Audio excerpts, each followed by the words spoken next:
नमस्कार दोस्तों, आज हम देखेंगे इस वीडियो में चक्रासन। चक्रासन के फायदे, चक्रासन करने से पहले कौन से आसन करने चाहिए और चक्रासन कैसा करना चाहिए, चक्रासन से हमें मेंटली और फिजिकली क्या फ़ायदे होते हैं, और उसके बाद में देखेंगे चक्रासन करने के लिए कैसी सावधानी बरतनी चाहिए और चक्रासन किसे नहीं करना चाहिए। इन बातों पर इस वीडियो में चर्चा करेंगे। उससे पहले दोस्तों 1 मिनट के लिए आपको बता दूं कि इस चैनल पर हम हर रोज़ लाइव फ्री योगा क्लास चलाएंगे। मतलब इस चैनल से जुड़े हुए लोगों को मैं जूम पर लेकर जाऊंगा, एक व्हाट्सएप ग्रुप बनाकर उनको इस ग्रुप में ऐड करूंगा फ्री में, कोई भी चार्जेस नहीं होंगे, और उनको वहां से जूम पर या यूट्यूब पर जैसे भी पॉसिबल हो उनके लिए फ्री में डेली सुबह जल्दी से जल्दी योगा क्लास शुरू होने वाले हैं। तो जल्दी से इस चैनल से जुड़ जाइए, आपके लिए बहुत अच्छी बात है। कोई भी पे करने की ज़रूरत है नहीं है, आपको सिर्फ डेडिकेटेड होकर मैं जिस समय में आपको सुबह का जितना समय दे दूं उस समय में आपको इस चैनल से जुड़ जाना है और फ्री से जुड़ना है। जिस योग में उछल कूद नहीं है, जिन लोगों का हाई बीपी रहता है, जिनको मेंटल स्ट्रेस रहता है, जो कभी शांत नहीं रहते हैं, उनको अच्छे से नींद नहीं आती है, जिनको मेंटल पीस चाहिए, उन लोगों के लिए इस चैनल पर हम प्राणायाम सिखाएंगे, कुछ ऐसे आसन सिखाएंगे जिससे आपके जीवन में और आपके मन में शांति बनी रहे। तो चलते हैं हम हमारी चक्रासन की तरफ। चक्रासन दोस्तों ऐसा आसन है, चक्र मतलब टायर, मतलब एक राउंड, पूरे शरीर को राउंड की तरह मोड़ना होता है। और जो जैसे कि किसी रथ का पहिया हो या किसी वाहन का पहिया हो तो उसके ऊपर पूरा उसका रथ होता है, रथ का आधार होता है और वो उसको गति देता है। वही उसके जो पहिया कैसा है इसके ऊपर ही वो रथ की गति निर्भर करती है। अगर पहिया टूट जाता है तो रथ चल नहीं पाता है। उसी तरह से हमारा शरीर अभी इस योग में चक्र की तरह हो जाता है। चक्र की तरह होने से उसके फायदे क्या होते हैं?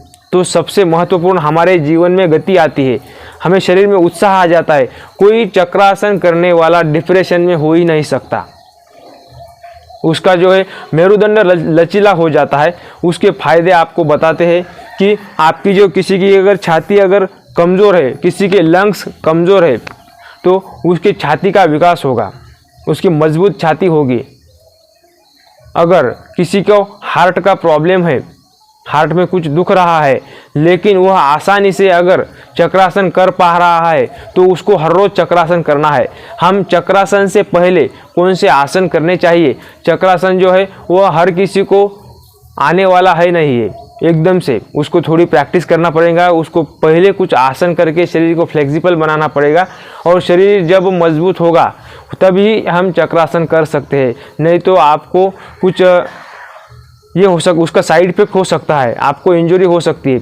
इसीलिए बड़ी सावधानी के साथ चक्रासन करना चाहिए, या कोई भी तरह की आसन सावधानी के सिवाय नहीं करनी चाहिए। आपका मन दूसरी जगह पर है, आप मन में दूसरा सोच रहे हैं और कर कुछ और रहे हैं, तो आपसे गलतियां हो सकती है, आपको इंजरी हो सकती है। इसीलिए पूरा तन और मन पूरी तरह से एक जगह पर होना, उसको एकाग्रता कहते हैं। और योग जो है वो एकाग्रता बढ़ाने वाला और एकाग्रता के साथ करने वाली चीज़ है, क्योंकि यह पूरा शास्त्र है, पूरा साइकोलॉजी के साथ जुड़ा हुआ शास्त्र है। हमारे योगियों ने मन और शरीर को जोड़ा है, उसको योग कहा गया है। योग मतलब जुड़ना, शरीर और मन से, मन को एक दूसरे से जुड़ना, शरीर को आरोग्य से जोड़ना, इस जीव को परमात्मा से जोड़ना, ये सब जोड़ने वाली जो चीज़ है। सांसों को मन से जोड़ा है, सांसों को हमारे शरीर से जोड़ा है, मन को शरीर से जोड़ा है, ये सब जुड़ने वाली चीज़ें है योग। इसलिए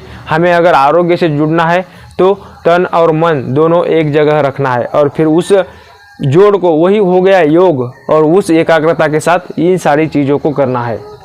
चक्रासन जो है वह कठिन प्रकार के आसनों में आता है, वह सहज साध्य नहीं है, उसको कोई भी नहीं कर सकता है। कठिन आसन कौन कर सकता है? जो ऑलरेडी थोड़ा हेल्दी है, मतलब जिसको आरोग्य प्राप्त है, वह आदमी इन जैसे कठिन आसनों को कर सकता है। इन कठिन आसनों से क्या होता है, हमने जैसे देखा कि हमारी छाती का विकास होता है। हमारी अगर कोई अगर बच्चा कर रहा है तो उसकी हाइट बढ़ती है, अलर्टनेस बढ़ती है शरीर में, वो कभी भी उसका मन किसी और जगह जा रहा है, उसका शरीर कहीं पर बैठा है, उसका स्टडी में मन नहीं लग रहा है, कुछ काम करने में मन नहीं लग रहा है, तो उस व्यक्ति को इन चक्रासनों को अवश्य करना चाहिए। सारे शरीर को खोलता है। कोई अगर हमारे जैसे शरीर में क्या है, पूरे जॉइंट है, यहाँ पर जॉइंट है, यहाँ पर जॉइंट है, कमर में कई जगह पर जॉइंट है, हमारे पीठ में कई जगह जॉइंट है, हर जगह पर जॉइंट है। हर एक जॉइंट को खोल, अगर वो लॉक हो गए है, वहाँ पर कुछ थक्के बन गए हैं ब्लड के, तो उसको खोलने का काम ये चक्रासन करता है। ये बहुत एक शक्तिशाली आसन है।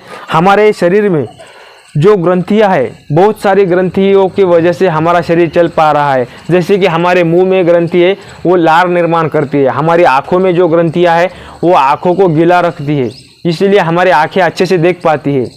हमारे हर एक जगह पर पेट में बहुत सी ग्रंथियां है, जो ग्रंथियां समय समय पर ऐसा कुछ लिक्विड निकालती है जो हमारे खाने को पचाता है, जो हमारे शरीर को हेल्दी रखता है, पेट में जो है वो ठंडक रखता है। ऐसी बहुत सी ग्रंथियां है।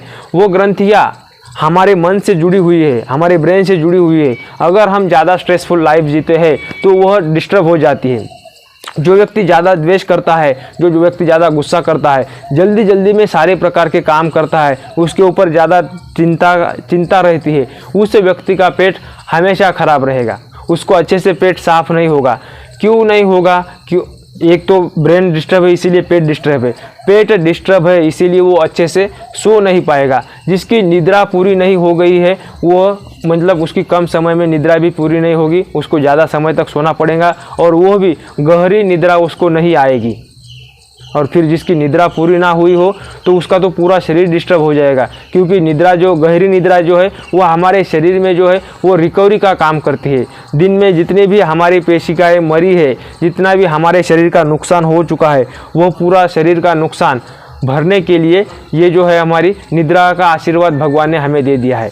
उस निद्रा को अच्छे से आने के लिए हमें चक्रासन करना चाहिए। ये जो करता है, ऐसे कुछ हमारे शरीर में ऐसे पार्ट होते हैं जिनका हम व्यायाम नहीं कर सकते।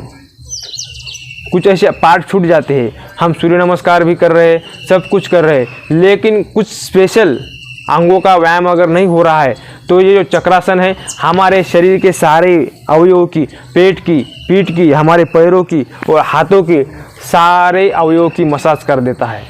हमारे इससे क्या होती है, हमारी भुजाएं मजबूत होती है, हमारी टांगें इससे मजबूत हो जाती है। जो जितने भी स्नायु बंधन है वो मजबूत हो जाते हैं। हमारे पेट को, हमारे शरीर में जो पेट में आंतड़ियाँ है उसको स्वच्छ बनाता है। उसमें जैसे कि हमने बताया था आपको कि हमारे मेरुदंड को वो जैसे कि हम एक धुला हुआ कपड़े को जिस तरह से निचोड़ते, इसी तरह से ये हमारे मेरुदंड को निचोड़ता है, हमारे पेट की आंतड़ियों को निचोड़ता है। उसमें जो मल बना हुआ है वो मल को पूरी तरह से बाहर निकाल देता है। हमारे मन में कभी भी आलस नहीं आने देता, किसी को डिप्रेशन में नहीं जाने देता है। कोई डिप्रेशन में है तो वो इन तरह के योग आसन करने से वो बाहर आता है। हमारी भुजाओं को मजबूत बनाता है, हमारी पीठ को मजबूत बनाता है, हमारे पेट को मजबूत बनाता है, मेरुदंड को लचीला बनाता है, हमारे जीवन में स्फूर्ति लाता है और खुशी लाता है। यह चक्रासन के कुछ फायदे करने से पहले एकदम हमको चक्रासन में नहीं जाना होता है। चक्रासन से पहले कुछ आसन किए जाते हैं, मतलब शरीर को चक्रासन करने के लिए तैयार किया जाता है। जिस तरह से एक्सरसाइज करने से पहले वार्म अप किया जाता है, शरीर को थोड़ा गर्म करके फिर बड़ी और हेवी एक्सरसाइज की जाती है, उसी तरह से अगर आपके योगा रूटीन में चक्रासन है तो डायरेक्ट चक्रासन में नहीं जाना चाहिए। और जो स्पेशली चक्रासन कर रहे हैं, मतलब जो अगर आपका डेली योगा रूटीन है तो आपका शरीर ऑलरेडी खुला हुआ होता है, तो आप अच्छे से कर सकते हैं चक्रासन को। लेकिन जो सिर्फ चक्रासन का ही फायदा लेना चाहते हैं, सिर्फ एक ही आसन करना चाहते हैं, उनके लिए बता रहे कि उनको चक्रासन करने से पहले ये आसन करना चाहिए जिसका नाम है सेतु बंधासन। सेतु बंधासन एकदम इजी है, कोई भी कर सकता है, उसके भी अपने अपने फायदे हैं। फिर हम कभी सेतु बंधासन के फायदे बताएंगे आप। सेतु बंधासन के लिए इस तरह से रिलैक्स होना है, सांसों को शांत करना है, नॉर्मल करना है। और फिर सेतु बंधासन के लिए हाथों को नीचे इस तरह से रख दे, दोनों तरफ से रिलैक्स हो जाए, सांसों को शांत करना है। महत्वपूर्ण सांसों पर ध्यान देना है, मेरुदंड को रिलैक्स करें। और फिर बीच में से जो ये कमर है उस कमर को इस तरह से उठाए, बीच में से इस तरह से उठा के रखे, शांत हो जाए, सांसों को शांत करें इजीली। और इस तरह से जितना हो सके अपने कमर को इस तरह से उठाना है। जो ज़्यादा देर तक उठा के नहीं रख सकते उसको इस तरह से नीचे से हाथ लगाना है और मेरुदंडों को इस तरह से उठा के रखना है। इससे क्या होगा, इससे हमारी टांगें मजबूत होगी, हमारा ये पूरा जो कमर है, मेरुदंड है और यहाँ का जो भाग है, पेट है, वो मजबूत हो जाएगा। और इससे हमारा शरीर जो है वो चक्रासन के लिए तैयार भी हो रहा है। सेतु बंधासन में इस तरह से रखना है और यथाशक्ति जितनी देर तक हो सके उतनी देर तक मेरुदंडों को, हमारी कमर को उठाए रखना है और फिर छोड़ने के बाद धीरे धीरे धीरे धीरे यहाँ पर इस तरह से छोड़ देना है। तो ये हो गया दोस्तों सेतु बंधासन। इससे हमारा जो शरीर है वो चक्रासन के लिए तैयार हो रहा है, तैयार हो गया है। अब हम चक्रासन करेंगे। इसके बाद हम आपको बताएंगे कि चक्रासन किसे नहीं करना चाहिए, चक्रासन में कौन सी सावधानियां बरतनी चाहिए। तो ध्यान से देखिए। तो चक्रासन के लिए इस तरह से यहाँ पर हाथ रख दे और फिर जिस तरह से हमने सेतु बंधासन में कमर उठाई उसी तरह से कमर उठानी है, फिर मेरुदंड उठाना है, फिर सब कुछ हमारे शरीर को उठाना है और शरीर को हाथों पर लेकर आना है। रेडी?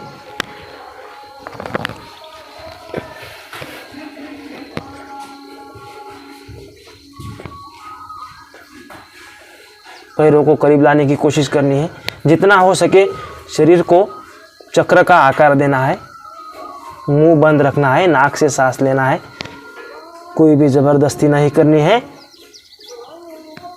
इस तरह से चक्रासन करेंगे और फिर यथाशक्ति इसमें रुकेंगे और फिर छोड़ते वक्त आराम से एकदम धीरे से नीचे आना है।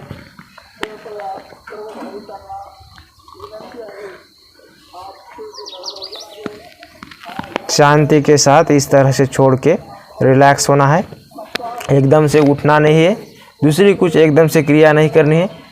सांसों को शांत करना है, सांसों पर महत्वपूर्ण ध्यान देना है। हमारा जो शरीर है उसको रिलैक्स करना है, मेरुदंडों को रिलैक्स करना है। थोड़ी देर तक 1 मिनट के लिए इसी तरह से शवासन में जाना है। समय की कमी होने के कारण हम आपको उसके बाद कौन से आसन करने हैं इसको भी दिखाएंगे। उसको बोलते हैं काउंटर पोज। इस तरह से चक्रासन होने के बाद उसके बाद जो है हमारा मेरुदंड ऐसे ऊपर की ओर मुड़ा हुआ था, मतलब हमने इस तरह से मुड़ाया। तो उसके बाद मेरुदंड को अपनी ओरिजिनल कंडीशन में लाने के लिए हमको मत्स्येंद्रासन और पश्चिमोत्तानासन करने हैं। मत्स्येंद्रासन का वीडियो इसी चैनल पर डाल दिया गया है। इसके पहले का वीडियो जो है मत्स्येंद्रासन का है। अर्ध मत्स्येंद्रासन और मत्स्येंद्रासन दोनों एक ही होते हैं, तो उसको आप एक बार देख लीजिए मत्स्येंद्रासन किस तरह से करना है, उसकी क्या क्या सावधानियां है। और उसके बाद पाद पश्चिमोत्तानासन है, पश्चिमोत्तानासन भी करना है। पश्चिमोत्तानासन के लिए सिंपल से आपको बता देते हैं कि जो ये मेरुदंड है, जैसे कि हमने पीछे मुड़ाया, ऊपर उठाया, अभी कमर को इस तरह से, इसको कहते हैं पश्चिमोत्तानासन।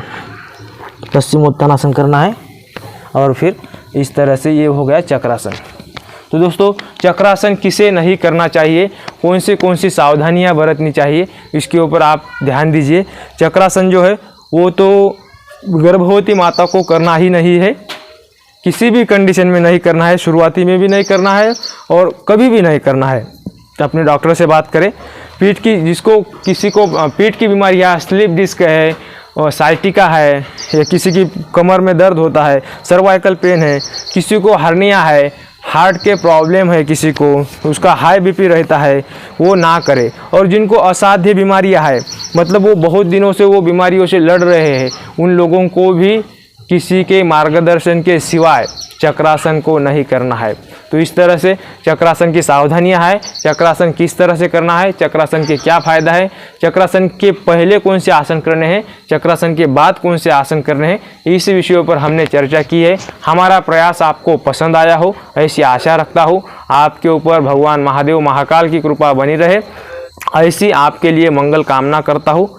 आपके जीवन में सुख शांति आरोग्य समाधान आए, ऐसी ही भगवान से प्रार्थना करता हूँ और लेता हूँ विराम। हरि ओम।